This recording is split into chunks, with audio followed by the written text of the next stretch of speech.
ndagushimira kandi ko aho isakaramentu rigeze imbere yaryo hari umuntu wari urwaye kanseri yo mu mara. Yesu aragukiza.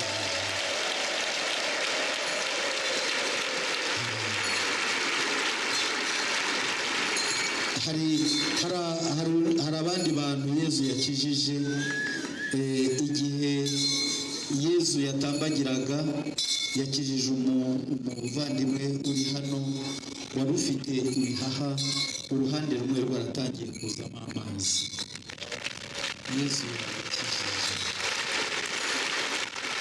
Yesu yakijije umurwayi waje hano yaravunitse umugongo kubera kwitura hasi.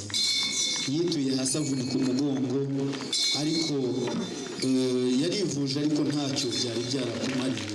Urimo kubyumva ko Yesu yagukijije. Shimirwa Yesu. Wahoze wicaye igihe cyose, none ubu wahagurutse. Yesu yagukijije. Hari umwana warwaye ukumungwa kw'amagufa, wazanywe na papa we kubera ko yaje amubwira ati ngwino ngushyire Yesu, ndabona ari uzagukiza. Umubyeyi wamuzanye yagize isakaramentu rimugeze imbere, yaturitse ararira, umwana bimutera ubwoba. Yesu rero uwo mwana yamukijije.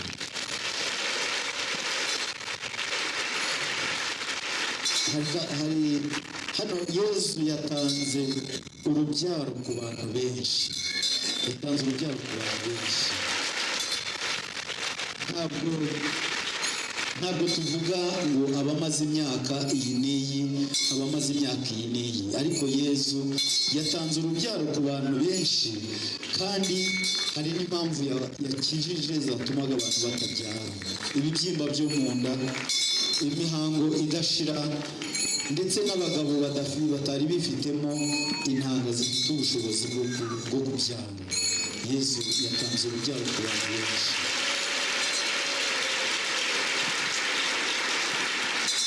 Shimirwa Nyagasani. Yesu kandi hari umuntu waje hano bwa mbere, umugore waje hano bwa mbere, ndetse n'aho ahagereye yakomeje kutifuza ko abantu bamumenya kubera akazi ke akora, ariko uje gusaba Yesu ngo amukize diyabete. Yesu yamukijije.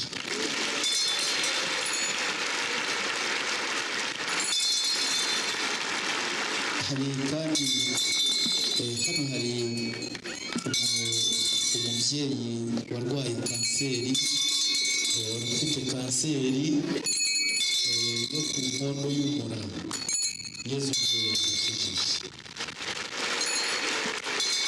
Ariko hakaba n'undi wari urwaye ibere ry'iburyo, nawe baramubwiye ko harimo kanseri, nawe Yesu yamukijije. Hari umusore warwaye igisebe cya kabiri. Niyo kigabanutse ukanaho gatoya, ariko mu gihe gito kikongera kikagaruka. Icyo gisebe waje kwereka Yesu yagukijije. Mu kwezi gutaha uzarara cyakize. Shimirwa Yesu.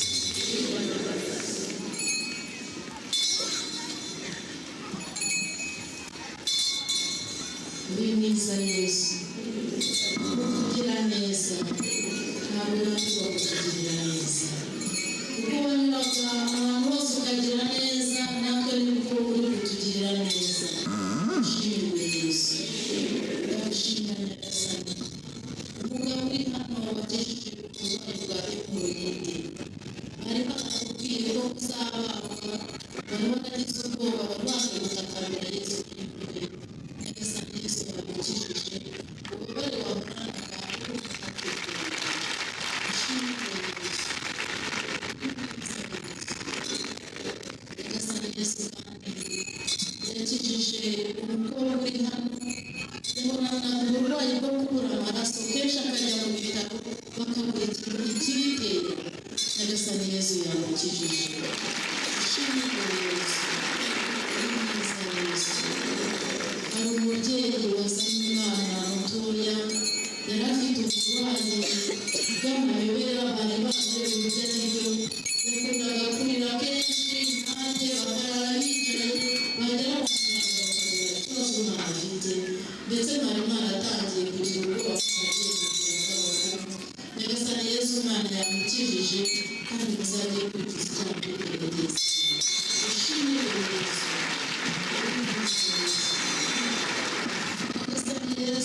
yakijije umuntu wari ufite uburwayi mu jisho ry'iburyo byari byaratangiye kutareba byarajemo ibyezi upfuke rimwe ugasanga irindi rireba. Nyagasani Yesu yaramukijije. Nyagasani Yesu kandi yakijije abashakanye bari hano bari bafitanye amakimbirane mu rugo. Bose bari hano ariko ntawe ugeze abwira undi aho agiye, nta n'uzi ko undi ari hano. Bose bari hano ibibazo by'amakimbirane mwari mwarananiranye kumvikanaho. Nyagasani Yesu ari kumvikanisha, umwabumva yatangiye kugira umutima ubundi, muraza kubiganiraho kandi musabana imbabazi. Ushimirwe Nyagasani Yesu. Ni bwiza Nyagasani Yesu. Nyagasani Yesu yatugiriye neza, yagiriye neza buri wese uri hano. Twese ibyo twamusabye yatumvise, kandi uko tuzagenda tumwegera niko azarushaho kutugirira neza. Dukomeze tumuhe amashyi n'impundu. Uri mwiza Yesu, uri muzima Nyagasani, uri rubasha, uri igikomangoma, uri nyir'impuhwe Nyagasani, uri nyir'imbabazi zitaramburwa kuzitekereza. Maze ikuzo Yesu, ushimirwe Yesu, uri hano Yesu. Turakwemera Nyagasani, watugiriye neza kandi uzakomeza kutugirira neza. Ushimirwe Yesu, uri mwiza Yesu, uri muzima Nyagasani. Turakubona, turabyemera. Ushimirwe Yesu. Dukomeze gushimira Yesu, tumuha icyubahiro kigakwiye, tumunamira. Tumunamire isakramento itagatifu, isezerano ry'abagera ryacagamare, nirigurwe niriza, ukwemera kujye kuturangiriza ibinanirwa. N'ubujiji bwacu, Data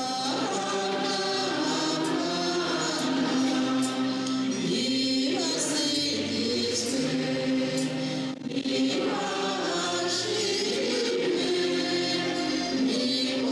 nibogezwe bose, nibandikwe bayo.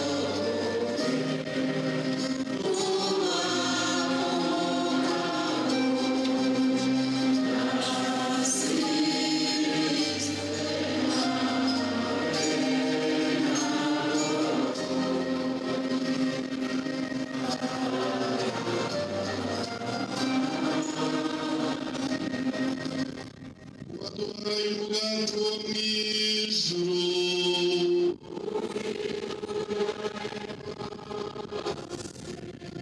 dusabe Nyagasani Yesu Kristo, we wadusigiye urwibutso rw'ububabare bwawe mu isakaramento ry'agatangaza. Turakwinginze uduhe kubaha amayobera matagatifu y'umubiri n'amaraso byawe, bitume twiyumva mu budahwema imbuto dukesha ubucunguzi bwawe. Wana n'Imana Data, mugategekana mu bumwe bwa Roho Mutagatifu, uko ibihe bihora bisimburana iteka.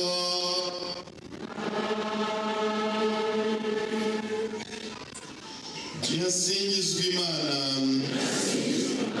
nihasingizwe izina ryayo ritagatifu, nihasingizwe Yesu Kristo Imana rwose n'umuntu rwose, nihasingizwe izina rya Yesu, nihasingizwe umutima we mutagatifu, nihasingizwe amaraso ye matagatifu rwose, nihasingizwe Yesu Kristo mu isakramento bitagatifu ry'Ukaristiya. Nihasingizwe Roho Mutagatifu Muhoza. Nihasingizwe umubyeyi w'icyubahiro w'Imana Bikira Mariya Mutagatifu. Nihasingizwe ubutasama mu icyaha bwe butagatifu. Nihasingizwe ijyanwa ryo mu ijuru ryamwimakaje. Nihasingizwe izina rya Mariya umubikira n'umubyeyi. Nihasingizwe Yosefu Mutagatifu umugabo udahinyuka. Nihasingizwe Imana mu bamarayika no mu batagatifu bayo.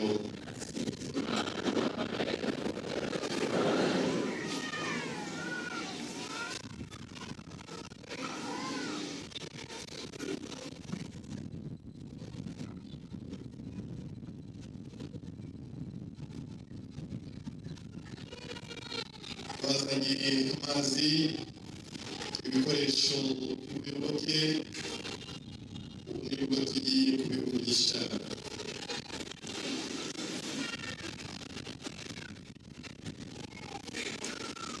Dawe Mana soko y'ubuzima bwose n'ubutungane, wowe wahaye abantu amazi atanga ubugingo n'ubusukure, manira umugisha wawe kuri aya mazi kugira ngo avugurure muri twe ingabire y'abatisimu twahawe, kandi atubere ikimenyetso cy'umugisha wawe kubwa Yesu Kristo umwami wacu.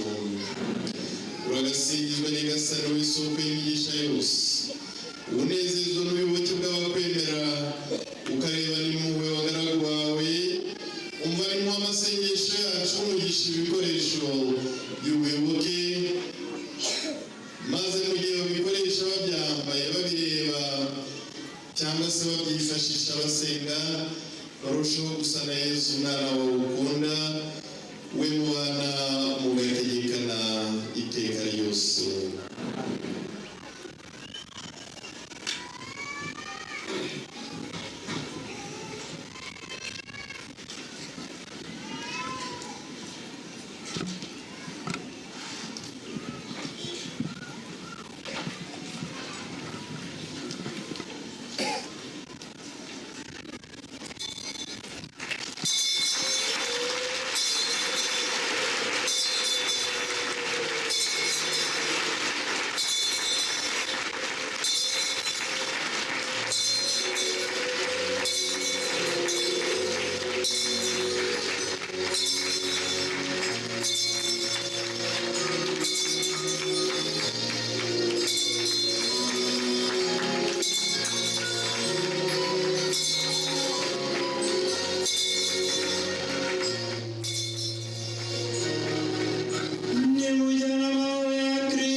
Dushimira Imana yabanye natwe ikaduha umunsi mwiza, dushimira Imana tubinyujije ku mubyeyi Bikira Mariya.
Yesu.